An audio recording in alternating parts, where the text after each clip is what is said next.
Bonjour les amis et bienvenue dans cette nouvelle vidéo. Aujourd'hui, ça va être une vidéo assez spéciale comme je vous ai promis.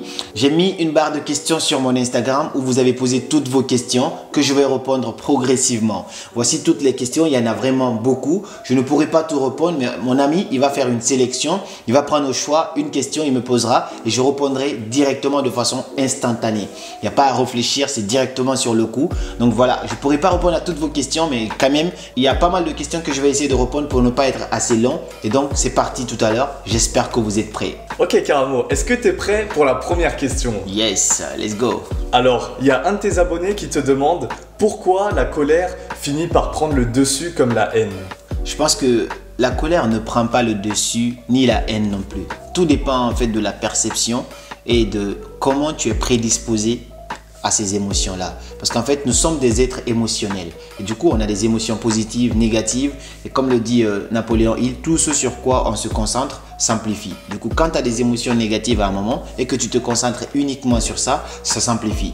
Et quand tu as des émotions positives aussi et que tu te concentres dessus, ça s'amplifie. Il y a une citation qui dit que quand il pleut, il pleut. Mais c'est seule ta réaction face à la pluie qui détermine ton humeur. Question suivante. Comment on reconnaît les personnes qui vont nous abandonner?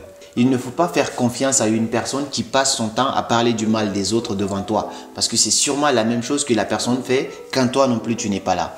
Au fil du temps, par exemple, si tu as un ami, à chaque fois ton ami, il passe son temps à trahir des autres. Donc en fait, il est tout le temps là à trahir d'autres personnes. Dis-toi que s'il a pu trahir d'autres proches, toi aussi tu es un proche. Donc à un moment, il va finir par te trahir toi aussi. Donc c'est comme ça quand tu perçois le comportement des autres, de quelqu'un avec les autres, ça veut dire que tu perçois aussi son comportement futur avec toi.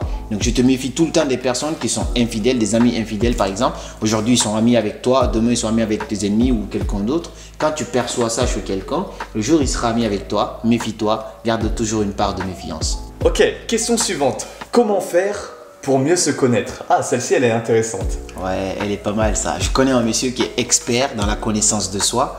Je suis pas expert, mais je sais que pour mieux se connaître, pour connaître n'importe quelle chose dans cette vie, pour connaître n'importe quelle personne, il faut s'observer. Et s'observer, ça veut dire quoi? Se regarder sans jugement. Par exemple, tu sais que tu as un grand défaut au fond de toi, tu l'as reconnu. Le but, ce n'est pas de te critiquer, ce n'est pas de te blâmer. Le but, c'est de t'observer face à n'importe quel mouvement, n'importe quelle action que tu fais. Par exemple, tu es face à une situation, d'habitude, tu réagis de telle façon. Après ça, tu culpabilises, tu t'en veux, tu t'insultes. Au lieu de faire ça, observe-toi. Donne-toi le droit de faire des erreurs. Et après, tu te regardes. Parfois même, filme-toi comment tu fais. Tu vois? Et quand tu fais ça, tu t'observes. Au fur et à mesure que tu t'observes, tu connais tes qualités, tu connais tes petits défauts. Ça te permet de te connaître mieux. Et quand on se connaît mieux, on connaît mieux les autres. Et quand on connaît mieux les autres, c'était comme si on avait le contrôle sur ce monde-là. C'est pourquoi les grands marketeurs, c'est des gens qui connaissent la psychologie humaine. Du coup, ils peuvent prédire en fait qu'est-ce que l'autre va faire. Ouais. Donc, quand tu te connais toi-même, c'est que tu es aussi prêt à connaître les autres. Donc, la connaissance de soi, la première étape, c'est de s'observer, identifier ses qualités, s'accepter, identifier aussi ses défauts et les accepter également. Question suivante. Comment faire pour vivre seul sans les gens qui ne nous aiment pas? Ça me rappelle une citation de mon film préféré que j'adore, qu'on m'a fait découvrir et j'ai pleuré quand je l'ai vu. Je fais pas la pub du film, hein, mais c'est vraiment un film hyper important. C'est Into the Wild. Et à la fin du film, on dit que le bonheur n'est réel que lorsqu'il est partagé. En fait, tu ne peux pas être heureux seul parce qu'on est dans une société où on est avec des humains. Et donc, le bonheur, tu peux peut-être penser que tu vas être heureux seul, mais ça va jamais marcher sur le long terme. C'est comme Into the Wild, l'acteur, il s'est isolé, il est parti dans une forêt, il voulait vivre dans une savane tout seul. Mais à un moment, il s'est rendu compte que le bonheur, il n'est vraiment réel que lorsqu'il est partagé. Mais ce que je peux dire à cette personne, c'est que tu penses que tu n'es pas aimé par telle ou telle personne, mais on est 8 milliards d'habitants sur Terre. Donc, si une personne ne t'aime pas, alors il y a forcément quelqu'un d'autre qui peut t'aimer en fait. Donc, pourquoi se limiter ? Parce que juste une personne ne nous aime pas, on va dire que le monde entier nous déteste. J'ai fait une vidéo une fois, j'ai dit que ce n'est pas parce qu'une personne t'a brisé le cœur que le monde entier va te briser le cœur. Ouais. Exact. Et c'est comme ça, quand tu perçois les choses comme ça, tu sais que quand une porte se ferme, c'est une autre porte qui s'ouvre. Mais avant que l'autre porte s'ouvre, il faut avoir le courage de dire que c'est bon, cette porte elle est fermée, je ne la veux plus. Et là, tu verras d'autres portes s'ouvrir. Magnifique. Comment rester le plus motivé lors d'un projet dans des phases les plus difficiles ?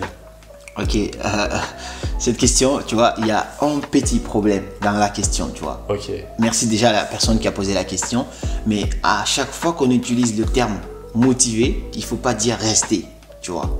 Chaque fois que tu dis motivé, il ne faut jamais utiliser rester. Parce que la motivation, c'est quelque chose qui n'est jamais constante. La motivation, elle part et elle vient. C'est comme les vagues à la mer. Il y a la vague, il n'y a pas de vague. Et c'est ça la motivation. Tout à l'heure, on parlait avec notre ami, il disait qu'il a un coup de mou. Et pourtant, c'est quelqu'un de hyper inspirant. Ça peut arriver à tout le monde. Caramo, ça lui arrive d'avoir des coups de mou. Donc, on a tous des coups de mou. La vraie solution, c'est quoi? C'est la discipline. Et comment mettre cette discipline en place pour que je ne peux pas répondre avec des longs kilomètres? Ce qu'on va faire, c'est que la première étape, c'est que tu dois savoir vraiment précisément ce que tu veux. Et la deuxième étape, tu te fais un plan. Tu te fais un plan, tu dis voici ce que je veux, voici le plan que je vais suivre. Et la troisième étape, tu essaies de t'entourer par des gens qui ont à peu près les mêmes objectifs que toi. Quand tu fais ça, ça va déjà t'aider à vraiment être aligné avec toi-même. Et à chaque fois que tu tombes, la quatrième étape vient là, c'est le pourquoi. Si tu sais pourquoi tu fais les choses, alors même quand c'est dur, même quand tu tombes, tu te relèves. Parce que comme le dit Nelson Mandela, tomber 1000 fois, mais se relever encore une nouvelle fois pour encore essayer. Et qu'est-ce qui nous permet de nous relever après 1000 échecs? Ça, c'est le pourquoi. Donc, quand tu mets ces 4 étapes en place, tu ne cherches plus la motivation. Tu es dans quelque chose de beaucoup plus puissant que la motivation. On appelle ça la discipline. Question suivante, que j'aime beaucoup. Faut-il être passionné par son métier ou simplement l'apprécier? Je pense que la passion, elle est très importante quand on choisit son métier. D'accord? Tous ceux qui font leur boulot, aujourd'hui on voulait faire une vidéo sur Paris, ainsi de suite, on sait que la plupart du temps, les gens ne sont pas forcément passionnés. Ils le font tout simplement parce que voilà, il faut trouver un boulot, il faut rentrer dans les normes. Mais le mieux, l'idéal, c'est de travailler dans ce qu'on aime. Parce qu'on a dit que si tu choisis un boulot que tu aimes, tu n'auras pas l'impression d'être en train de travailler. Et c'est ce qui se passe dans notre cas. On travaille de 9h à minuit, on n'a pas l'impression de travailler, on est en train de kiffer, on mange en même temps, on va dans des restos en même temps, ainsi de suite. Donc c'est toujours mieux de choisir un boulot qui nous passionne, un boulot qu'on aime. Peut-être pas forcément un boulot, c'est quand même une passion. Être dans notre passion, parce que si on n'est pas dans notre passion, la santé mentale qu'on peut perdre, ça peut peut-être valoir la vie. C'est ce qu'on nous dit que la plupart du temps, les gens courent après l'argent en niquant leur santé et ensuite, ils perdent tout cet argent-là pour essayer de récupérer leur santé, ce qui n'est pas vraiment pas possible. Et la santé, on ne parle pas que physique, elle est aussi psychologique. Donc c'est beaucoup mieux de choisir quelque chose dans laquelle on est passionné et c'est ce qui nous permet de faire encore de grandes choses. Il y a un rappeur qui a dit une punchline que j'aime beaucoup, c'est le travail, c'est pas la santé quand c'est lui qui l'abîme. Yes, c'est pas mal ça, on gardera ça là-dedans. Incroyable. Question suivante. Qu'est-ce que tu aurais fait dans la vie si tu n'avais pas réussi dans ce domaine-là? Qu'est-ce que j'aurais fait dans la vie si j'avais pas réussi dans le développement personnel, dans le coaching et tout ça? Ouais. C'est une très belle question. Et je pense que dans la vie, on a toujours deux choix. Ça, c'était ma citation favorite. C'était mon punchline avant. Ok. C'est soit tu suis tes rêves ou soit tu laisses tes rêves te poursuivre. Et du coup, dans mon cas, actuellement, j'ai décidé juste de poursuivre mes rêves. Mais avant, c'est mes rêves qui me poursuivaient. Donc, si je ne faisais pas ce boulot-là, j'allais forcément être dans la norme. C'est-à-dire, j'ai fait des études de marketing, je finis mes études, je travaille pour une boîte. Donc, si moi, je n'ai pas suivi mes rêves pour réaliser mes rêves, quelqu'un d'autre m'embauchera pour que je puisse réaliser ses rêves. Donc, c'est un choix. J'aurais quand même fait des études de marketing et puis j'aurais travaillé dans une boîte de marketing. Je serais là en train de donner tout ce savoir-là à un groupe qui me payera le SMIC à la fin du mois. C'est quoi ton métier?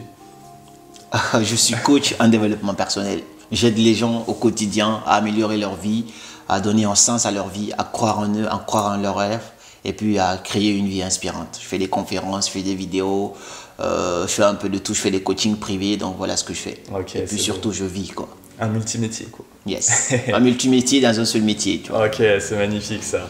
Ok, là, question un peu vague. Quel est ton secret? Ok, comme il a dit secret, je pense qu'on va garder ça secret aussi. Ok, ça marche. Prochaine question, pourquoi on peut pas télécharger tes vidéos sur TikTok? Ouais, cette question, c'est la question qu'on m'a plus posée au monde entier, tu vois. On peut pas télécharger, mais on peut copier. On peut copier.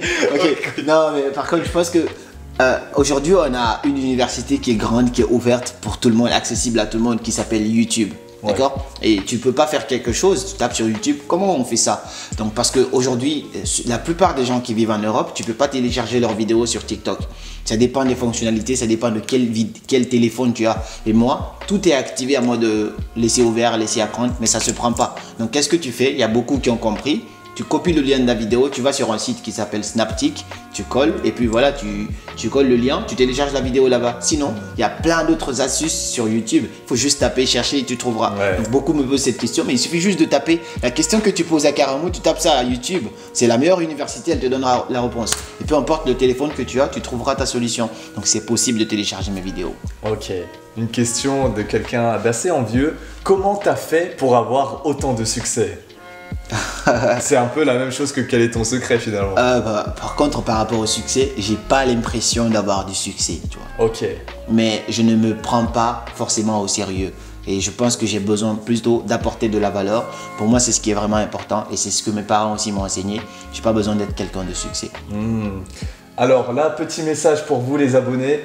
Je connais Karamo hors caméra et je peux vous dire que c'est quelqu'un de normal. En fait, il est comme nous. On fait les mêmes choses basiques. Tu bois de l'eau, je bois de l'eau. Et franchement, c'est ça ta grande force aussi, c'est que tu es très très humble. Moi, je dis souvent, ce qui est le plus inspirant, c'est des personnes ordinaires qui arrivent à faire des choses extraordinaires. Parce que Superman qui fait du Superman, c'est pas intéressant. Et je pense que c'est ça ta grande force, mec. Thank you. Vas-y. Question suivante. Comment être intelligent? La réponse à cette question se trouve juste ici. Tu as juste à cliquer ici parce que j'ai déjà traité ce sujet et du coup, tu passes ton temps dessus, tu auras déjà beaucoup de réponses. Ok. Le miel avec la main. On a pas mal de astuces là-bas. C'est des astuces secrètes, ça. Question suivante. Pourquoi on n'arrive pas à oublier la personne qui nous a fait beaucoup de mal? Il y a deux cas. Le premier cas, c'est peut-être parce qu'on a été vraiment blessé. Et du coup, quand on est vraiment blessé, il nous faut du temps pour guérir la plaie. Ça, c'est la première. Et la deuxième, c'est qu'on ressent de la haine et cette haine égale de l'amour pour un corps de la personne. Parce que la haine est toujours accompagnée de l'amour. Quand tu détestes vraiment une personne, c'est qu'il y a une part d'amour là-dedans. Donc, c'est deux cas. C'est soit tu as été vraiment blessé, tu te laisses du temps de guérir, tu te soignes en te faisant accompagner, en regardant des vidéos, en essayant de te faire conseiller par quelqu'un de plus sage que toi. Du coup, le temps aussi, c'est le plus grand guérisseur. Ou soit tu comprends que tu n'as pas encore fermé cette porte. Parce que cette personne t'a fait du mal, mais le pardon, on ne pardonne pas pour la personne, on pardonne pour nous-mêmes. Donc tant que tu n'as pas pardonné cette personne, c'est que tu es en quelque sorte attaché à cette personne. Et si tu n'es pas détaché, c'est que tu vas encore continuer à avoir mal. Donc tu ne peux pas oublier la personne. Question suivante. Comment réaliser mon rêve de devenir footballeur professionnel? Travailler dur, mais vraiment bosser dur. Qu'est-ce qui fait la différence entre Ronaldo et les autres joueurs? Parce qu'ils travaillent comme pas possible. Et la chance vient au bout de l'effort. Quand tu travailles vraiment dur, ton rêve aussi, tu donnes une chance à ton rêve de se réaliser. Quand je pose la question moi aussi à quelqu'un il y a quelques années, en disant comment réaliser mon rêve de devenir coach, personne ne viendra te prendre et réaliser ton rêve à ta place. C'est toi qui mets les petits briques que tu peux faire. Tu construis ton petit empire petit à petit. Et puis après, il y a des actions qui viennent, qui se mettent en place. Tout se réunit et puis tu as une belle opportunité pour devenir un footballeur professionnel. Donc travailler et puis le reste viendra. Question suivante. Je ne sais pas pourquoi j'ai vraiment peur du regard des autres. Peux-tu m'aider? Ouais, je peux vraiment t'aider. Et ça, je te donne rendez-vous dans quelques semaines, mais vraiment quelques semaines. Il y a une vidéo qui va arriver sur ma chaîne YouTube. Ça serait vraiment la meilleure vidéo de ma chaîne. Je te promets d'attendre. Ça va t'aider à dépasser le regard des autres. Parce que j'ai fait des trucs de dingue. Vous verrez ça et je pense que ça va vous faire passer aussi à une étape supérieure. Prochaine question qui va en intéresser plus d'un. Comment se relever d'une déception amoureuse? Ouais, elle est pertinente cette question. Je pense que la première chose que tu dois faire si tu as subi une rupture amoureuse, c'est que tu dois accepter que c'est fini. Tout à l'heure, j'ai dit que pour voir une autre porte s'ouvrir, il faut d'abord accepter de fermer cette porte. Et une rupture amoureuse, ça fait mal, c'est l'une des choses les plus douloureuses au monde, mais il faut déjà l'accepter. Accepter, c'est accepter d'avoir mal, de souffrir, de te dire que c'est tout à fait normal quand tu pleures. Et ensuite, quand une personne t'a blessé, je ferai une vidéo beaucoup plus profonde, mais on ne peut pas vraiment rester là-dessus. Quand tu as été blessé par une personne et que la relation elle est vraiment terminée, il faut te débarrasser des souvenirs avec cette personne. Parce que tu ne peux pas oublier quelqu'un à qui tu penses tous les jours. Par exemple, la personne m'a offert une montre, et bien du coup on a rompu, mais j'ai quand même sa montre, je regarde tout le temps, ah c'est sa montre, c'est lui qui m'a donné. Je ne peux pas oublier la personne, du coup ça va encore toujours remuer la plaie. Prochaine question qui va peut-être te faire rigoler, pourquoi les mecs sont insensibles? Non, les mecs sont pas insensibles. Les mecs sont pas insensibles, ça dépend des mecs, il y a des mecs, tout le monde est sensible d'ailleurs de toute façon, tout dépend de qu'est-ce que la personne a vécu pour pouvoir fermer les yeux face à une partie de sa sensibilité, d'accord? Mais je pense que tout le monde est sensible d'une certaine manière. Même le gars qui ne sourit jamais, au fond de lui, il a une partie de faiblesse, de sensibilité. Il faut juste savoir en fait à quel moment la personne est sensible. Mais il n'y a pas que les mecs, il y a aussi des femmes qui ne peuvent pas montrer leur sensibilité. Donc ça dépend sur qui tu es tombé en fait. Ouais. Je veux juste savoir si tu es chrétien ou musulman. Ok, je sais que j'ai déjà répondu d'ailleurs à cette question dans mes lives et ainsi de suite, mais c'est des questions auxquelles j'aime pas répondre. Tout ce qui divise, pour moi, ça vaut pas la peine d'être exposé, d'accord? J'ai peut-être une religion, je la garde pour moi, je la pratique pour moi, mais j'ai pas forcément besoin de parler de ça parce que je vois pas qu'est-ce que ça pourrait apporter à la personne, tu vois. Prochaine question, comment faire pour surmonter toutes tes peurs? On peut même pas connaître toutes nos peurs. La première chose, il faut savoir que la peur, c'est tout à fait normal d'avoir peur. Et la deuxième chose, c'est que la peur, c'est que elle doit être là, mais elle ne doit pas nous empêcher de faire ce qu'on a envie de faire. Donc, on dit que tous les hommes ont peur, mais les braves font taire leur peur, avançant parfois vers la mort, mais toujours vers la victoire. Question suivante, d'où viennent tes inspirations? De tout, de tout.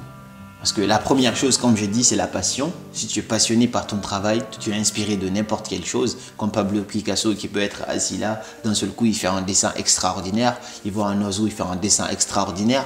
Et moi c'est un peu ça aussi dans mon domaine, je peux être assis, je vois un enfant qui pleure et ça m'inspire, ça me fait une vidéo, du coup je fais une petite vidéo, je balance.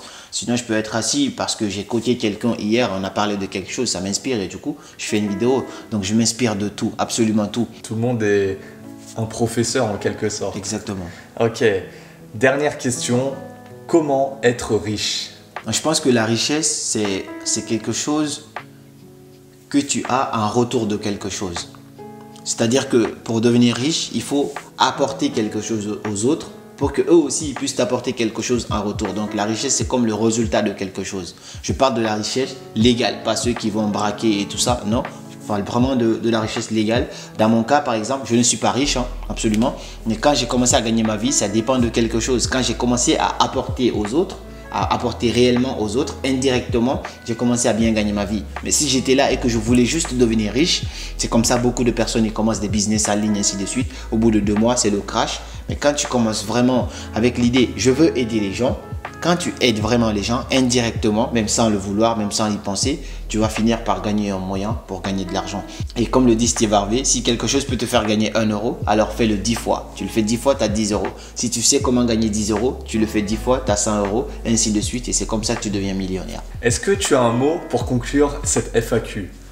Alors pour conclure cette FAQ, c'est qu'on sait qu'on n'a pas pris toutes les questions parce qu'il y en avait vraiment beaucoup. Mais j'espère au moins que la réponse à ces questions, on peut vous apporter quelque chose parce qu'on a essayé d'apporter énormément de valeur. Si cette vidéo vous a plu, n'hésitez pas à me faire savoir dans les commentaires. Si vous avez d'autres questions, je vais essayer d'en répondre dans d'autres FAQ. Ça dépend si celle-là vous plaît. En tout cas, mettez un maximum de likes si c'est le cas. Et puis on dit aussi merci à Alpha Dreamers qui m'a posé toutes ces questions, qui vous a aussi apporté de la valeur. N'hésitez pas à aller voir sur sa chaîne YouTube parce qu'il fait un travail extraordinaire également. On se donne rendez-vous le samedi prochain pour une nouvelle vidéo. Et comme toujours, c'était Karamo. Suivez vos rêves, ils connaissent le chemin.